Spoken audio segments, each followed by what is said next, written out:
अंबरनाथमध्ये डॉक्टर श्रीकांतजी शिंदे खासदार यांच्या मार्फत विविध ड्रीम प्रोजेक्ट्स त्यांचे सध्या सुरू आहेत। यापैकी एक साई विभागामध्ये उद्यानाचं पुनर्विकासाची काम या ठिकाणी सुरू आहे। या उद्यानामध्ये इथे रोज सकाळी जे खेळाडू विविध खेळ खेळण्यासाठी येतात त्यांची साहेबांना मागणी होती की आमच्यासाठी एक स्पेसिफिक काहीतरी तुम्ही कोर्ट तयार करा। त्या धर्तीवर साहेबांनी त्याचा विचार करून इथे मल्टीपर्पज कोर्ट असं तयार करण्यात आलं आहे। त्यामध्ये बॅडमिंटन, व्हॉलीबॉल आणि लहान मुलं क्रिकेटही खेळू शकतात अशा प्रकारचं नियोजन करण्यात आलं आहे। आता जे कोणी आक्षेप घेत आहेत तर त्यांना कदाचित माहित नसावं की हा आउटडोर कोर्ट आहे आणि ते जी माहिती देत आहेत ती इनडोर कोर्टसाठी आहे। जेव्हा आउटडोर कोर्ट हा तयार केला गेला तर हा विविध खेळांसाठी वापरता येण्याजोगा व्हावा आणि पावसाळ्यातही कितीही पाऊस पडला तरी याच्यावर या कोर्टवर त्याचा परिणाम होऊ नये या दृष्टीने हा तयार करण्यात आला आहे। तांत्रिक जे काही कारणं आहेत ती वेगवेगळ्या तज्ञ मंडळींचं मार्गदर्शन घेऊन इथे पूर्ण करण्यात आली आहे आणि आमच्या अंबरनाथच्या नागरिकांना जास्तीत जास्त खेळाडू तयार करण्यासाठी इथे वापर करता यावा या कोर्टचा, यासाठी आमचा प्रयत्न आहे आणि त्या दृष्टीने जे काही करता येईल ते आम्ही तज्ञ लोकांचे मार्गदर्शन घेऊनच इथे पूर्ण केले आहे।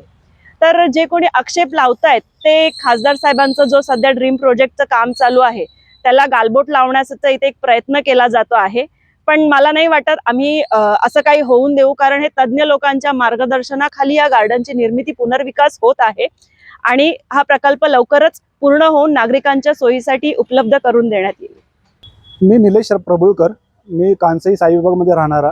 तर आम्ही पहिला इथे जे खेळायचो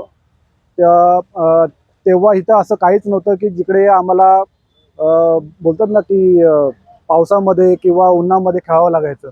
तर तिकडे आम्हाला पहिला तिकडे कोर्ट नव्हता। जे कोर्ट आता इथं मल्टीपर्पज म्हणून बनवलेला आहे तो खूप छान बनवलेला आहे। आणि शिंदे साहेब जेव्हा आले होते सप्टेंबर-ऑक्टोबरमध्ये आणि त्यांनी आमच्या ज्या सूचना ऐकल्या त्याप्रमाणेच त्यांनी ह्या गोष्टी त्या दृष्टिकोनातूनच बनवून आम्हाला दिलेल्या आहेत। आणि जे कोर्ट बनवले त्यांनी ते सिंथेटिक बनवलेले आहे। जे मल्टीपर्पज कोर्टसाठी आम्ही त्याचा उपयोग करणार आहोत किंवा आमची जी अपेक्षा होती त्यांनी ते पूर्ण केलेली आहे।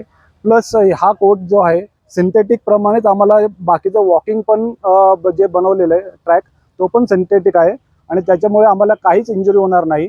आणि पावसाच्या दृष्टिकोनातून पण ह्या गोष्टी त्यांनी त्याप्रमाणे लक्षात ठेवून त्या गोष्टी बनवून आम्हाला दिलेल्या आहेत। मला असं काहीच वाटत नाही की जिकडे ह्या गोष्टींसाठी कोणी आक्षेप घेणं गरजेचं आहे, कारण का हे जे त्यांनी सूचना ज्याप्रमाणे दिल्या त्याप्रमाणेच आमच्या सूचना ऐकूनच त्यांनी त्या गोष्टीला कार्य पूर्ण करून दिलेलं आहे। ॲक्च्युली मी बघितलं आणि कोर्टमध्ये जे मटेरियल वापरलं ते सिंथेटिक आहे आणि ते खूप सॉफ्ट आहे, ज्यामुळे आम्हाला गुडघ्याला इंजुरी होणार नाही किंवा आम्हाला दुखापत होणार नाही आणि त्याप्रमाणे त्यांनी बनवून दिलेलं आहे। तर मला वाटत नाही की ह्यासाठी कोणीही आक्षेप घेणं गरजेचं आहे म्हणून।